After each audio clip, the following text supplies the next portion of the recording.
Assalamualaikum warahmatullahi wabarakatuh.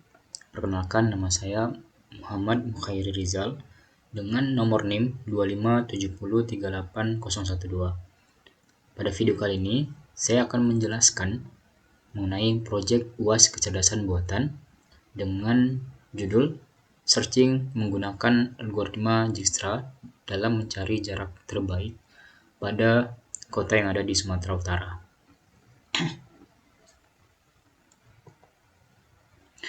Nah, kenapa saya menggunakan algoritma Dijkstra?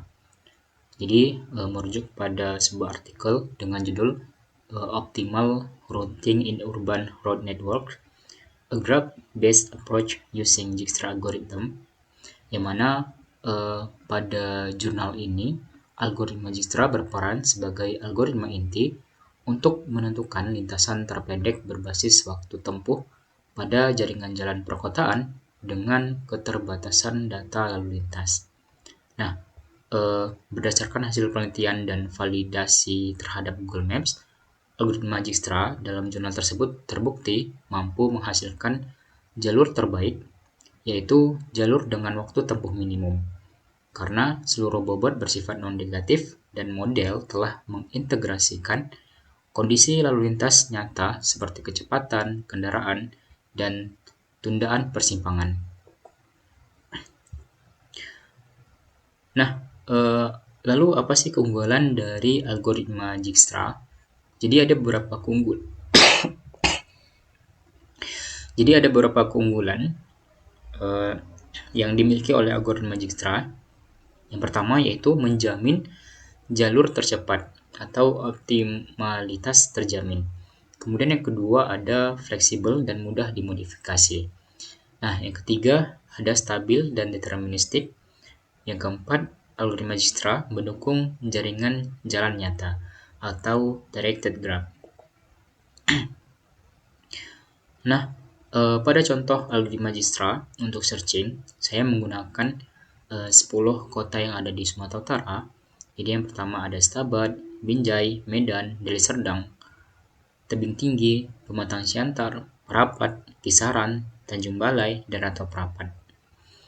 Nah, selanjutnya saya akan menjelaskan mengenai source code untuk searching dengan menggunakan algoritma Dijkstra. Baik, selanjutnya saya akan membahas mengenai source code untuk implementasi algoritma Dijkstra terhadap contoh kota-kota yang ada di Sumatera Utara.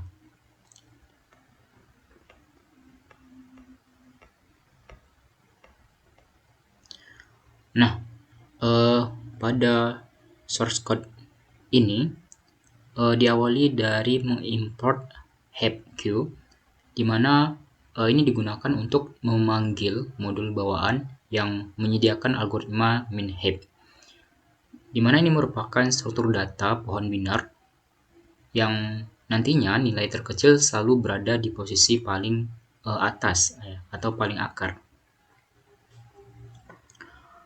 Nah, pada shortcut ini diawali dengan kita membuat sebuah fungsi yang bernama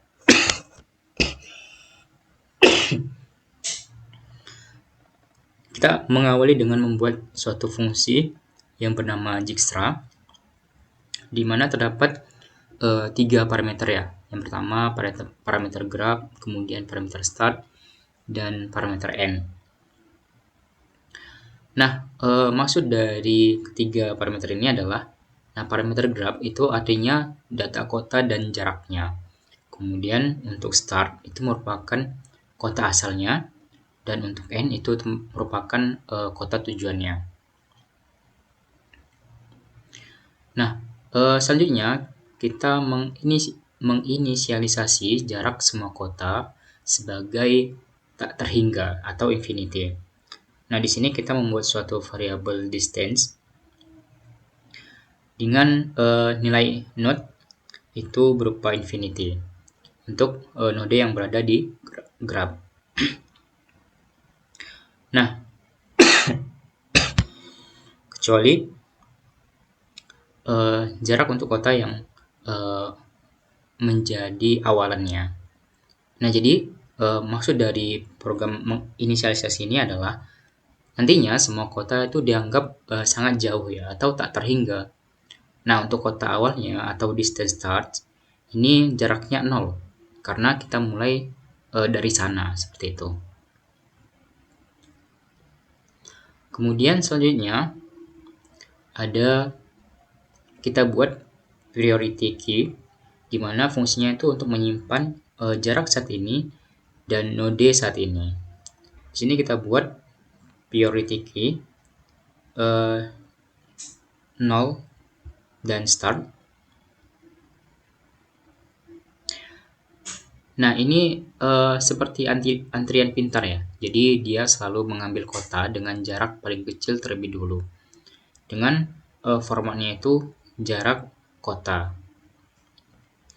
Kemudian di sini dicari untuk melacak jalur node sebelum untuk rekonstruksi.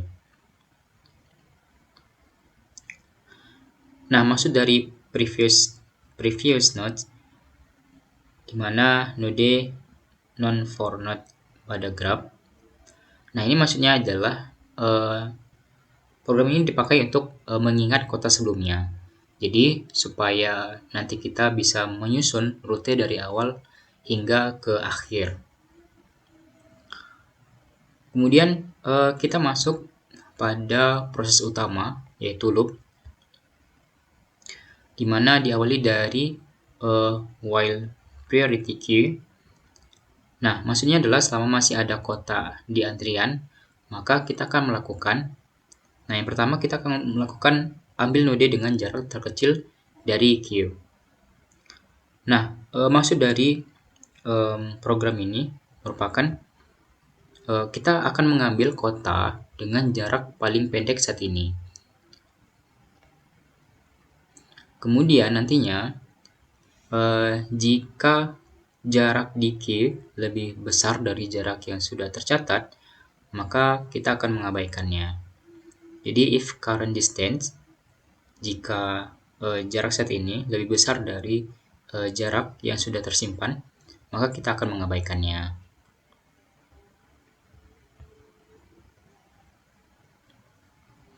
Selanjutnya, if current node sama dengan n, maka berhenti, break. Artinya, jika sudah sampai tujuan, maka hentikan pencariannya.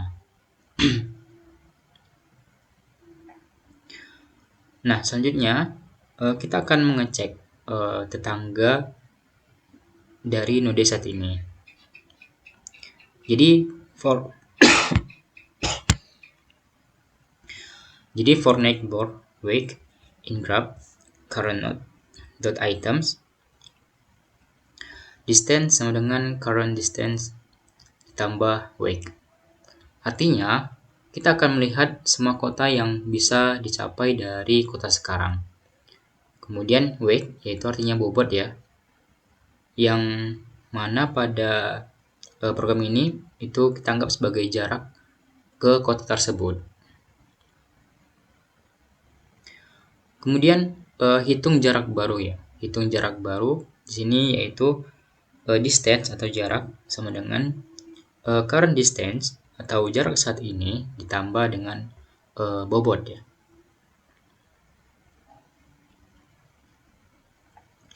Nah, selanjutnya jika ditemukan jalur yang lebih pendek ke tetangga, maka lakukan. Nah, di sini jika jika jarak lebih kecil daripada jarak tetangga ya, maka dia akan simpan jarak baru. Nah, di sini distance neighbor sama dengan distance. Sini berfungsi untuk menyimpan jarak baru. Kemudian catat kota sebelumnya. Nah, di sini program untuk previous node neighbor sama dengan current node.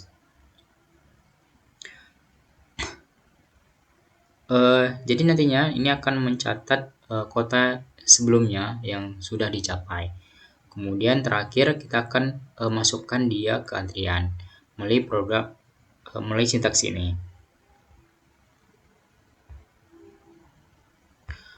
Nah, selanjutnya kita akan merekonstruksi jalur dari akhir ke awal.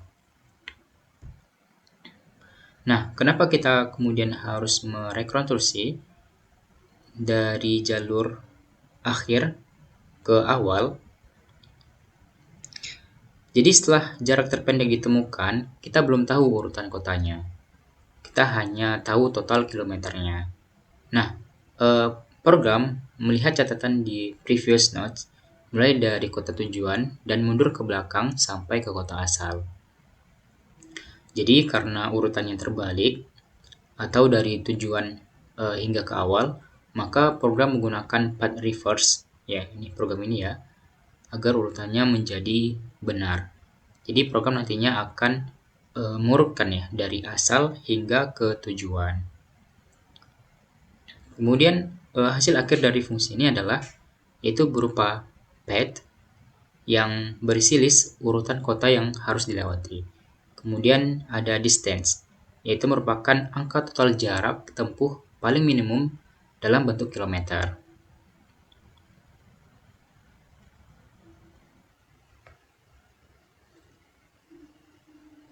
Nah, setelah kita menjelaskan mengenai fungsinya pada program tadi, maka selanjutnya kita akan menjelaskan isi sintaks selanjutnya.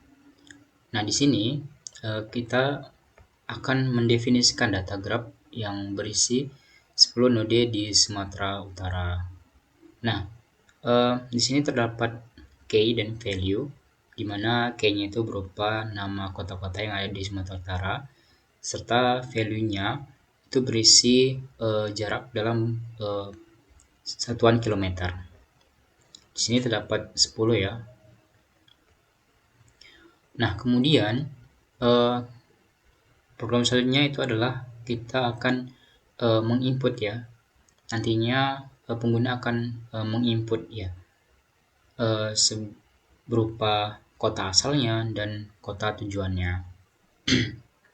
Nah, sebelumnya program akan ngeprint ya, akan mencetak judul program, di mana judulnya itu program pencarian rute terpendek Sumut Dijkstra.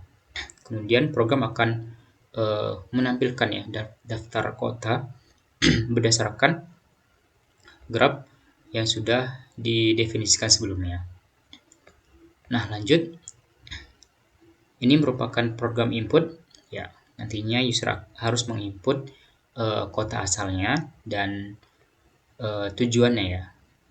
Nah, fungsi dari .title ini berfungsi untuk mencegah error terhadap perbedaan huruf kecil dan huruf kapital seperti itu. Selanjutnya kita akan melakukan validasi input, di mana apabila asal terdapat pada graf Sumut dan tujuan terdapat pada graf Sumut, nantinya kita akan memanggil fungsi Dijkstra yang sudah kita definisikan di atas dan membuat suatu variabel yaitu rute dan total kilometer. Kemudian di dalamnya jika total kilometer tidak ditemukan, maka nantinya dia akan menampilkan maaf rute dari asal ke tujuan itu tidak ditemukan. Nah, else ya, jika tidak, maka program nantinya akan menampilkan hasil pencarian. Nah, nantinya program akan menampilkan rute terpendek. Jadi kota-kota mana saja yang rutenya itu terpendek dan program nantinya akan menampilkan total jaraknya. Nah, apabila nama kota tidak terdaftar dalam sistem, maka dia akan menampilkan sebuah informasi bahwa nama kota tidak terdaftar dalam sistem. Nah, di sini kita akan merunningnya langsung programnya.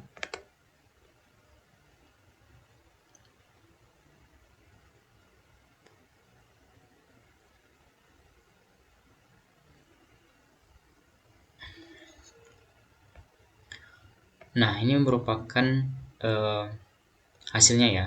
Jadi pertama dia akan menampilkan judul programnya dan akan menampilkan kota-kota apa saja yang ada di Sumatera Utara. Nah, di sini kita akan memasukkan ya kota asalnya, yaitu Medan, dan kota tujuannya yaitu Rantau Prapat. Nah, sini kita dapat melihat hasil pencariannya, di mana rute terpendek ya, rute terpendek dari Medan menuju Rantau Prapat, yaitu kita dari Medan ke tebing tinggi, lalu masuk ke kisaran, lalu selanjutnya kita masuk ke Rantau Prapat, di mana total jaraknya yaitu 279 km. Nah, lalu bagaimana kalau misalnya yang kita input itu bukan kota yang ada pada graf sumutnya? Mari kita coba. Misal kita dari Brastagi.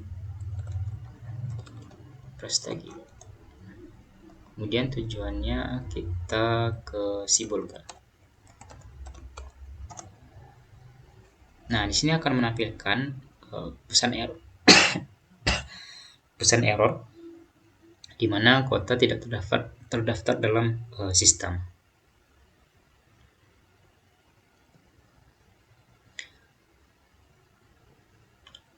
Selanjutnya nantinya kita akan menjelaskan ya kenapa hal ini bisa terjadi.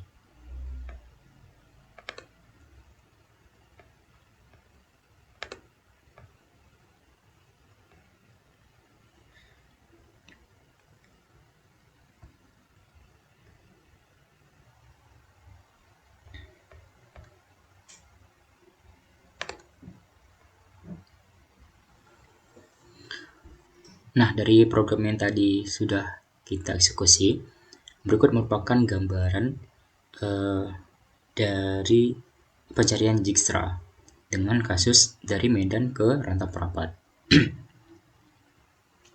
Nah, pertama dari Medan itu nilainya 0 ya. Kemudian di sini terdapat cabang.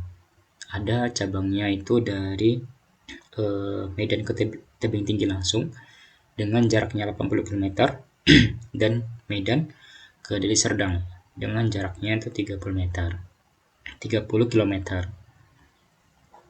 Nah, Dijkstra nantinya akan memilih ya jalur dengan jarak terpendek. Maka terlebih dahulu Dijkstra akan memilih jarak ke Deli Serdang dengan value-nya 30 km.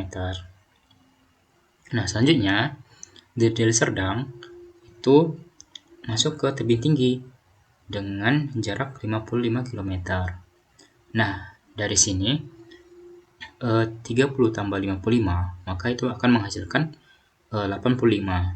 Nah, di sini tentu nilai 85 itu lebih besar ya dari nilai 80 km.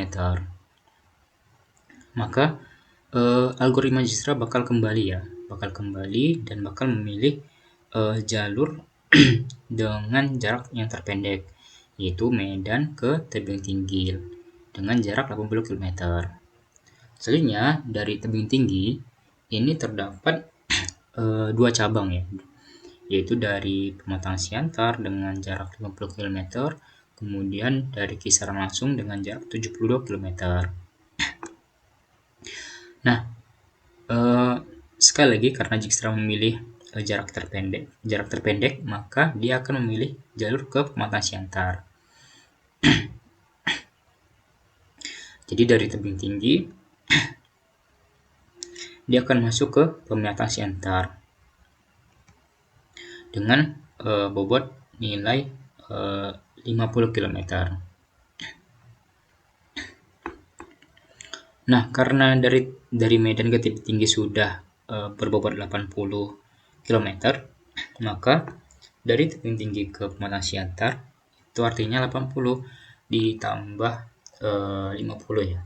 Berarti total value-nya yaitu 130 km. Nah, dari pemetaan Siantar, ya, kemudian dari pemetaan Siantar, selanjutnya kita langsung masuk ya ke rantau perapat. Nah, dari rantau perapat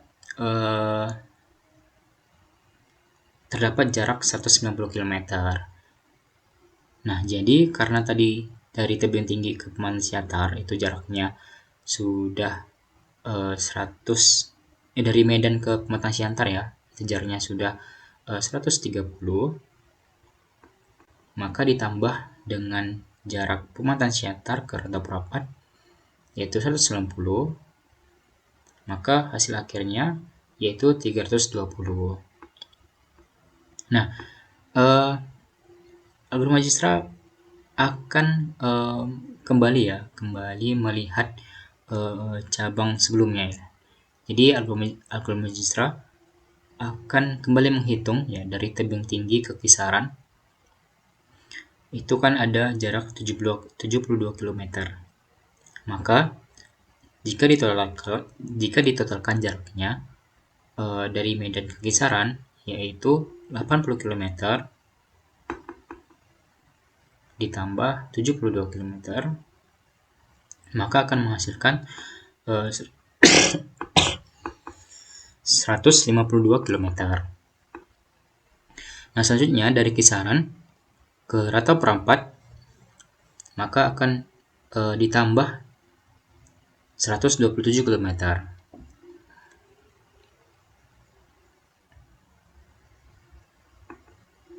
Nah, jadi totalnya itu sebesar 279 km.